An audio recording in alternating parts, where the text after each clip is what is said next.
L'Odyssée, le nouveau Christopher Nolan. Et autant que je vous le dise tout de suite, c'est pas seulement un film, c'est une véritable expérience de cinéma. Christopher Nolan s'attaque ici à l'un des plus grands récits de la mythologie grecque. Celui d'Ulysse, ce roi qui, après la guerre de Troie, mettra 10 ans à retrouver le chemin de son île, Ithaque. Mais ici, on ne raconte pas simplement un voyage, on y parle aussi de mémoire, du temps qui passe, des blessures de la guerre et de la rédemption.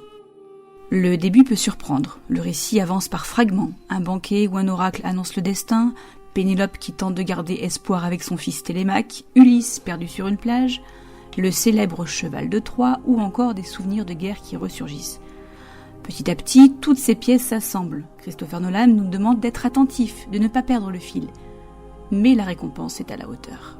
Et quel casting! Matt Damon prête toute son humanité à Ulysse. Anna Thaoué incarne une Pénélope tristement digne, Tom Holland apporte la justesse propre à Télémaque et autour d'eux, Zendaya, Charlize Theron, Robert Pattinson et j'en passe. Mais ce qui impressionne le plus, c'est la mise en scène de cette grande frise mythologique. Je m'explique. J'ai eu la chance de découvrir ce film dans la salle IMAX du Pathé Valence. Et franchement, c'est là qu'il faut le voir. Confort et image au top évidemment, mais c'est surtout le son qui fait toute la différence. Les basses grondent, les vomissements enveloppent la salle, les sièges vibrent au rythme des tempêtes et des batailles. On ne regarde plus le voyage d'Ulysse, on embarque avec lui, on tangue entre la terre et la mer.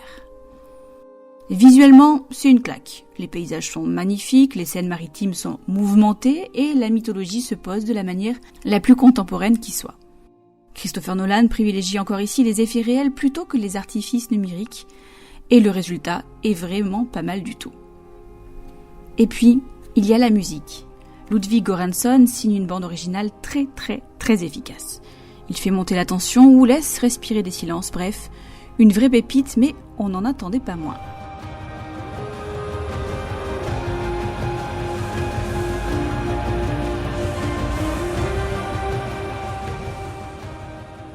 La guerre est montrée dans toute sa brutalité.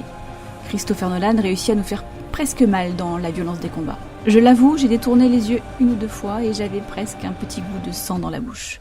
Ce qui est fascinant, c'est que le réalisateur ici ne fait pas qu'adapter Homère. Il retrouve aussi les thèmes qui traversent toute sa filmographie. Le temps, la mémoire, les choix qui nous poursuivent. Son Ulysse rejoint d'une certaine manière les grands personnages de ses précédents films.